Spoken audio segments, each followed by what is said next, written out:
I want to talk to you today about lighting and how to keep your lighting consistent and really how to see lighting a little bit. As a professional photographer, that's been part of my job. A very main part of my job is to look at lighting, but many of you don't have that experience. So I want to talk to you about how to see the lighting, where it comes from, and how to make it more consistent in your work. So if we look at this scene here, if you look at the layers, I have a background layer that consists of kind of a raw room, a very simple gradient for the floor, and a very solid area for a window, for a back wall. I have a sphere which has a gradient overlay on it. So if I go into the gradient overlay, I can actually move that light source around anywhere I want it and make it look different. So I could put it up here, for instance, down there. I also have a top, a side, and a front to a box shape. So we're going to talk about how to see the light in here and how to kind of rearrange the light if you've got two things that the lighting's a little bit different and you want to make them more similar. Okay, so if we look at this, we have a light source because we see a lighter area on this sphere than the rest of it. If we didn't have a light source, it would look like that. It would look totally flat with no dimension at all. But we have a light source that's very well defined here. And if you look at the darkest area to the lightest area, that is going to give us the direction of our light right there. So that means our light is here. It's a little bit forward of the sphere, a little bit towards us from the sphere, because if it weren't, we would have the light, let me go back here and show you. If the light were directly over the sphere but to the side, at the same plane in space as the sphere, it would be more like that, okay? The light would come down and hit, that would be the lightest spot. It's still the same direction, but rather than coming forward towards us a little bit, the light would be exactly at the same vertical plane as this ball. So when we move this light over here a little bit, that's actually, move the highlight, it's actually indicating that the light is moving towards us a little bit, but at the same height. So it's at the height, but just imagine there is a light on a rolling stand, it's coming towards us, okay? So that's how we see the light, and you can see that in the catch lights of the eyes because the eyes are spheres. So if you have a catch light in the eye that's down here, that means the light's coming from below and it's coming a little bit in front of the person and very low lit. So there's our high. So it would be the exact opposite of this arrow. It'd be coming right down. If the light and the sphere is right like that, that means the light is coming from exactly where we are, the viewer is. So it would be like the flash on a camera, for instance. So that is kind of how to indicate where the light is coming from, especially if you have a sphere. But what if you don't have a sphere?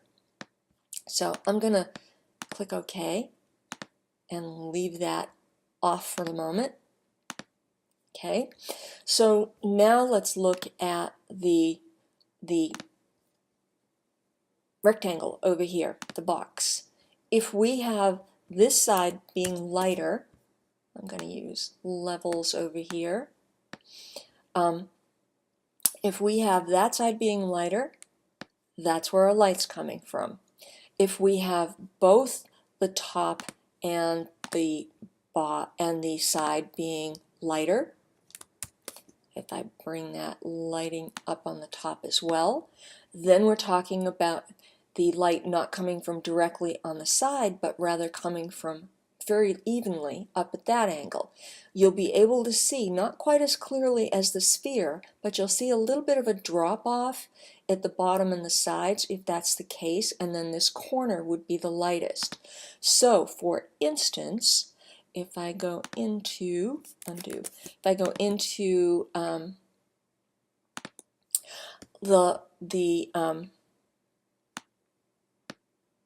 lighten that up in Properties, Adjustment Layers, and use a gradient here to go like this. That is, and I've got to clip it to that layer. That would be what you would see. Maybe not quite, maybe not quite that abrupt. And let me put one on the side layer too. Same thing. Curves, I'm going to use curves this time and drag up on that, get it out of the way, and put an up to down gradient on that like that, and clip it to that side. And so you see you get a little bit of a fall off of light here, a little bit of a fall off of light here. Where it's darkest points to the light. That is where the light source is going to be. So the light source is going to be up there right now.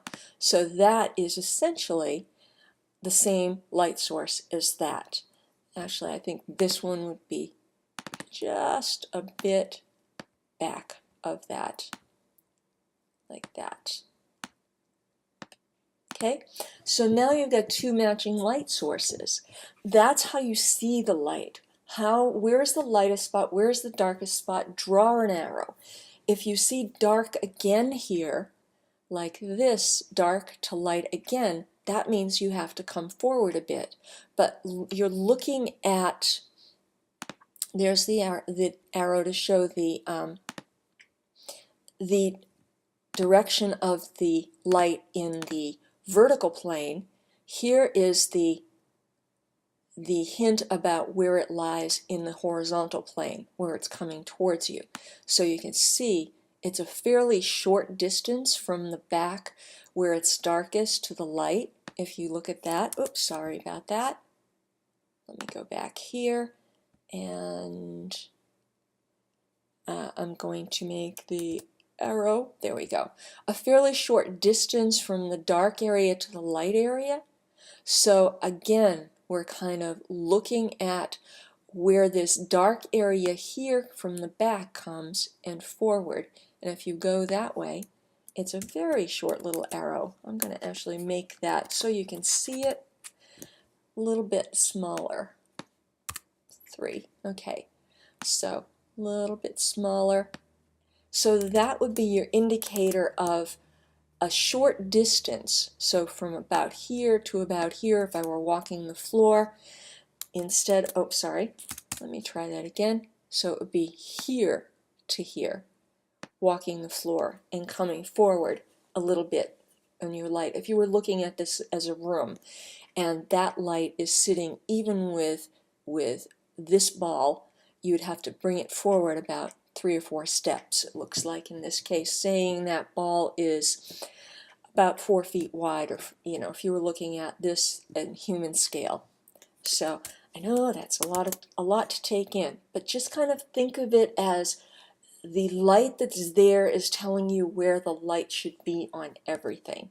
All right, which also would mean the front of this would be getting just a little bit of light. So I could come in here, I don't have to select it, it's already on its own layer.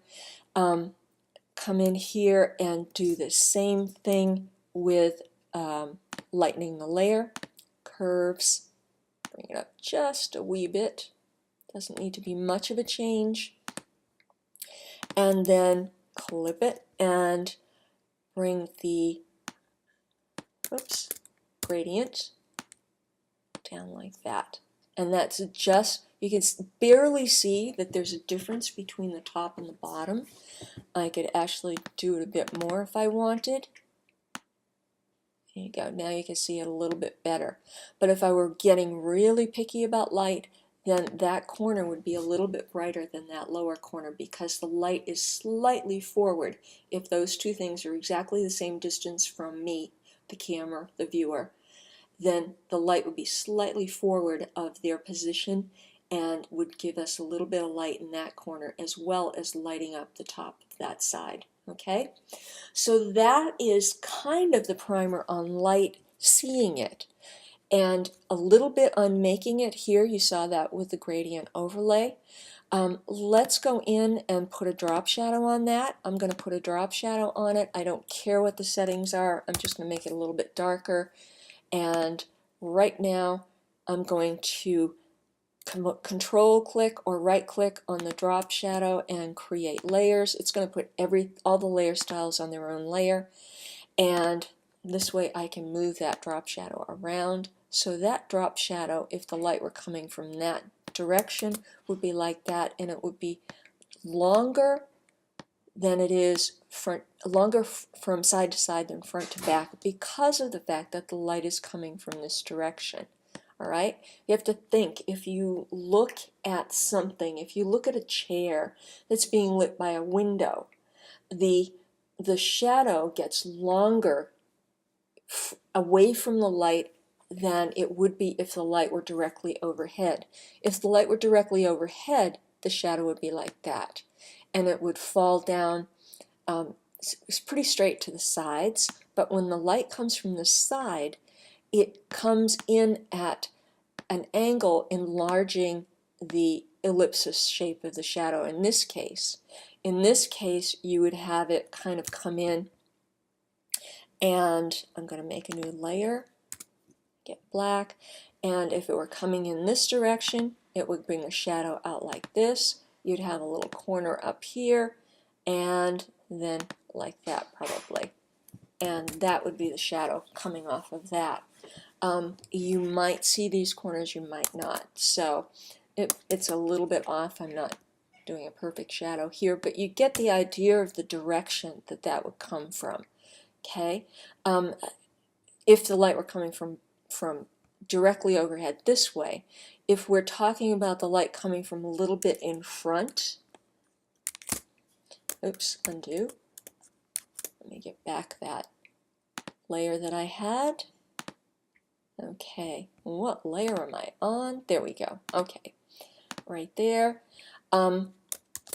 Since the light is actually coming from a little bit in front of the box, in this case, the shadows would go back a bit. So in this case, let me move this shadow back a bit, because it would be just a little bit to the side. And then in this case, let me see if I can get this to go a little bit more like that. So you would have the shadow hitting, the light coming from a little bit forward of this, and putting the shadow behind it instead of in front. So it's just a matter of kind of thinking about, there, more like that. Pull this corner in and this corner over, more like that. Okay, so let me just hit this one again, because it's not quite going back far enough, and again it would angle away from the light a little bit wider than towards the light. And because we have a wall back there, or the edge of a plane back there, it wouldn't go flat against it. Okay, so just to kind of give you a sense of how to look at light, I wanted to try and simplify this with shapes and show you where to kind of look for the light and how to make the light change direction in a way, which we haven't done. So let me talk about that just a bit. So say we get rid of our arrow here and we decide to turn the sphere. Okay, we've got the drop shadow, we've got the gradient right here.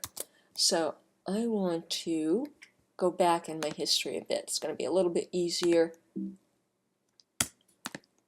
to do it while it's still a gradient overlay. Okay, so if I go into my gradient overlay and I bring this down or forward, that's going to change the lighting over here as well. Now the lighting on the two things is very inconsistent. So we are going to have to deal with that as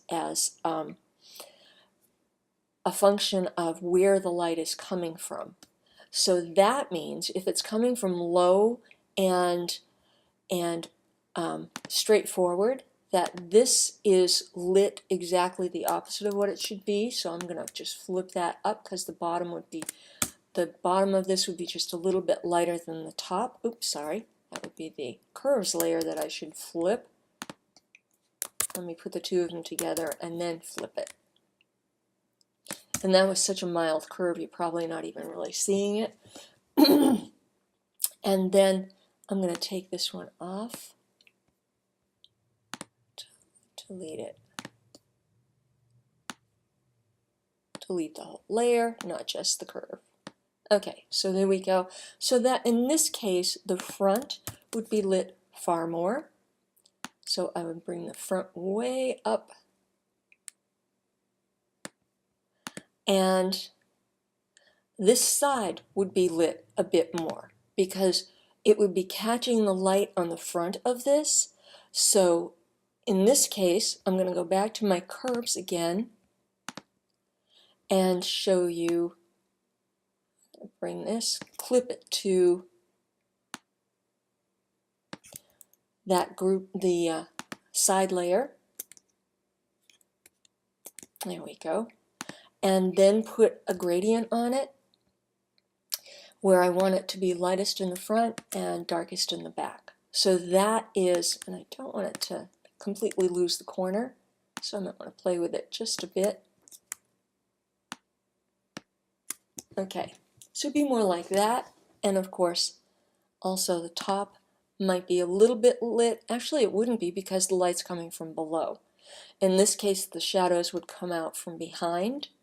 So if I were going to add a shadow layer, it would be back here.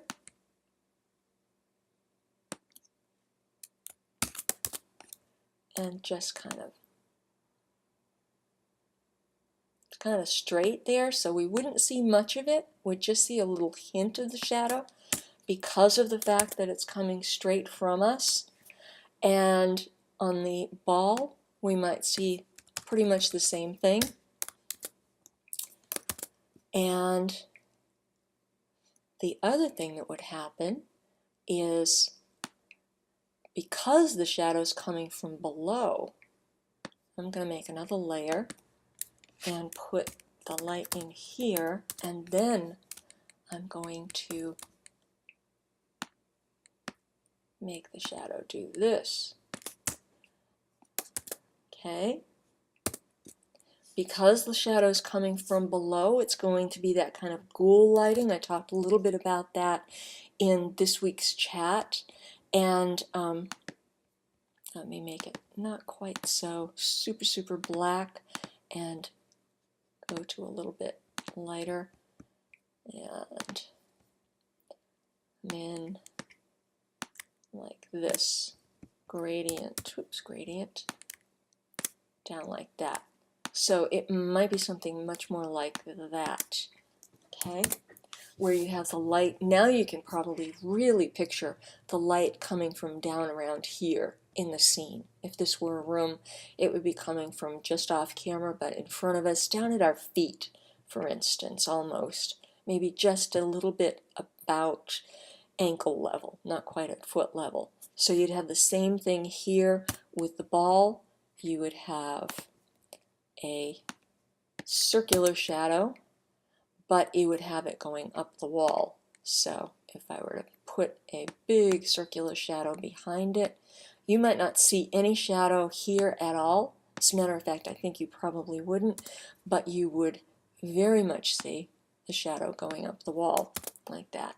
Okay, so that gives you a better sense, I hope, of how to look at light, how to determine where it's coming from, and maybe how to match it. You want the shadows to match, you want the lighting to match the shadows, and you want the lighting on each object to match the lighting on every other object in the scene. First thing is to imagine where your light is coming from. In this case, the light would be coming from, like I said, ankle length, ankle height, right about that far away from these objects. So it'd be coming from very low, as we're looking at these from my height, which is, I'm 5'5", so if you look at these from 5'5", it would be coming, the light would be coming up from about maybe a foot off the ground at most, or maybe, yeah, about a foot off the ground. And then it would be climbing up the wall behind them because the light is lower than the objects in this case. I'm envisioning this as maybe 3 feet wide, 3 feet tall, and this as a little bit taller, so maybe 6 feet from the look of it. So just kind of envision, first of all, where your light is coming from, and then go in and fix the light so that you're lighting things to match. And that's going to make such a huge difference in your compositions. I hope that helps. Thank you.